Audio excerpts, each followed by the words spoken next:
तो students, our today topic is 7 crystal system. आपको crystal system को किस तरीके से याद रखना है ये हम इस वीडियो के अंतर्गत सीखेंगे। सबसे पहला जो ट्रिक होगा वो क्या होगी, यहाँ पर जो ट्रिक होगी वो है cute our mother. Cute our mother, ठीक है। अब क्यूट आवर मदर यहाँ पर हम लिख रहे हैं क्रिस्टल सिस्टम। क्या लिख रहे हैं? Crystal system. और यहाँ पर हमारे पास होगा एक्सियल लेंथ, और इस साइड होगा हमारे पास एक्सियल एंगल, ठीक है। ये 3 कॉलम आपको बनाने और किस तरीके से याद रखना। हमारे पास जो ट्रिक है वो है क्यूट आवर मदर। यहाँ पर जो CU है वो रिप्रेजेंट कर रहा है किसको? क्यूबिक यूनिट सेल को।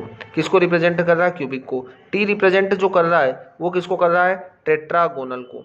किसको कर रहा है? टेट्रागोनल को, है ना। तो क्यूट O फॉर हमारे पास होगा ऑर्थोरोम्बिक। क्या होगा?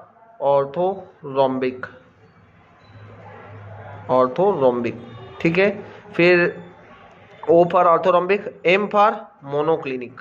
क्या होगा? मोनोक्लिनिक। T फॉर ट्राइक्लिनिक, ठीक है। और H फॉर हेक्सागोनल, ठीक है, हेक्सागोनल। और R फॉर रोम्बोहेड्रल, है ना। तो रोम्बोहेड्रल, इस तरीके से आपको याद रखना क्यूट आवर मदर। अब इनकी एक्सियल लेंथ है, तो पहले आपको क्या करना है? पहले आपको यहाँ पर लिख लेना है A = B = C। सभी में A = B = C, A = B = C, फिर A = B = C, A = B = C, A = B = C, और यहाँ पर भी होगा A = B = C। अब आपको यहाँ पर एक नंबर लिख देना है। नंबर क्या होगा हमारे पास? 0 1 2, और यहाँ पर लिख देना आपको 2। अब 0 मतलब क्या है? 0 मतलब क्या है? एक भी हमारे पास जो है, एक भी क्या है? अनइक्वल नहीं है। 0 मतलब क्या होगा? एक भी अनइक्वल नहीं है, मतलब यहाँ पर सभी क्या है? इक्वल है, सभी इक्वल है। 1 मतलब 1 जो है हमारे पास अनइक्वल है। 2 मतलब यहाँ पर 2 अनइक्वल है, यहाँ पर 2 मतलब 2 अनइक्वल है, यहाँ पर भी 2 मतलब 2 अनइक्वल है। 1 मतलब 1 अनइक्वल है, और 0 मतलब एक भी अनइक्वल नहीं है, ठीक है। मतलब सभी क्या है? इक्वल है। तो इस तरीके से हमारे पास ये कंडीशंस जो है अरेंज हो जाएगी। A = B = C क्यूबिक के लिए होगा। टेट्रागोनल के लिए क्या होगा? A = B but not equal to C। और ऑर्थोरोम्बिक के लिए क्या होगा? A ≠ = B, B ≠ = C। मतलब यहाँ पर तीनों ही जो एक्सियल लेंथ रहेगी वो इक्वल नहीं रहेगी, है ना। मोनोक्लिनिक में भी तीनों अनइक्वल रहेगी, ट्राइक्लिनिक में भी तीनों अनइक्वल रहेगी, और हेक्सागोनल में A = B but not equal to C। और रोम्बोहेड्रल में क्या होगा? B = C। यहाँ पर भी तीनों जो लेंथ रहेगी वो इक्वल रहेगी। अब इनके बीच का जो एक्सियल एंगल होगा वो किस तरीके से आपको याद रखना है। तो देखो, ऊपर वाले जो 3 है आपके पास, ये जो ऊपर वाले 3 है, इन तीनों में क्या होगा? Alpha = beta = gamma = 90 degree. ऊपर वाले तीनों में याद रखिए आप, अल्फा बीटा गामा कितना होगा? 90 होगा। अल्फा बीटा और गामा कितना होगा? 90 होगा। अब जो मोनोक्लिनिक आ रहा है 4th आपके पास, मोनोक्लिनिक में क्या होगा आपके पास? अल्फा और गामा 90 होगा, बीटा 90 होगा। तो यहाँ पर आप ये चीज़ याद रखिए कि बीटा कितना आपके पास?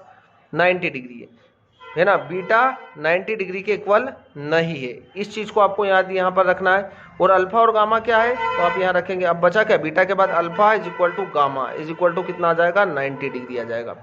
ये कंडीशन आपको याद रखना है कि beta not equal to 90 degree और अल्फा और गामा किसके इक्वल है? 90 डिग्री के, ठीक है। अब ये जो हमारे पास ट्राइक्लिनिक की कंडीशन है, यहाँ पर क्या होगा? अल्फा बीटा और गामा, ये क्या होगा हमारे पास? Not equal to 90 degree. ये हमें याद रखना है, ठीक है। अल्फा बीटा और गामा ये तीनों क्या होंगे? Not equal to 90 degree. तीनों ही 90 डिग्री के इक्वल नहीं होंगे, ये हमें याद रखना है। अब यहाँ पर क्या होगा? इसके जस्ट अपोजिट देखो, हेक्सागोनल में क्या होगा? अल्फा = बीटा = क्या होगा? 90 डिग्री, बट गामा = 120 डिग्री। ये कंडीशन हमें याद रखना है। Alpha = beta = 90 degree, but gamma = 120 degree. ये कंडीशन हमें याद रखना है। फिर हमारे पास क्या होगा? Alpha = beta = gamma not equal to 90 degree. ये होगी हमारे पास रोम्बोहेड्रल की। तो इस तरीके से आप 7 क्रिस्टल सिस्टम को आसानी से याद रख सकते हैं। ऊपर वाले 3 में अल्फा = बीटा = गामा 90 आएगा, 1 2 एंड 3। फिर क्या होगा, beta not equal to 90 but फिर बच क्या रहा है, बीटा के बाद जो बच रहा है आपके पास अल्फा और गामा वो 90 के इक्वल हो गए। ये 4 कंडीशन हो गई। अब आपके पास जो 3 कंडीशन बची है उसमें जो 4th कंडीशन है, हमारा 5th कंडीशन है, अल्फा बीटा और गामा ये क्या होंगे, तीनों इक्वल भी नहीं होंगे और 90 के इक्वल भी नहीं होंगे। और 5th कंडीशन में क्या होगा, जस्ट इसका अपोजिट रख देंगे आप। यहाँ पर देखो अल्फा गामा कितना था, 90 था, तो यहाँ पर अल्फा और बीटा 90 कर देंगे। यहाँ पर बीटा नॉट इक्वल टू 90 था, यहाँ पर आपको गामा इज इक्वल टू 120 रखना है। और यहाँ पर क्या होगा, alpha is equal to beta is equal to gamma not equal to 90 degree. तो इस तरीके से आपको 7 क्रिस्टल सिस्टम आसानी से याद हो जाएंगे।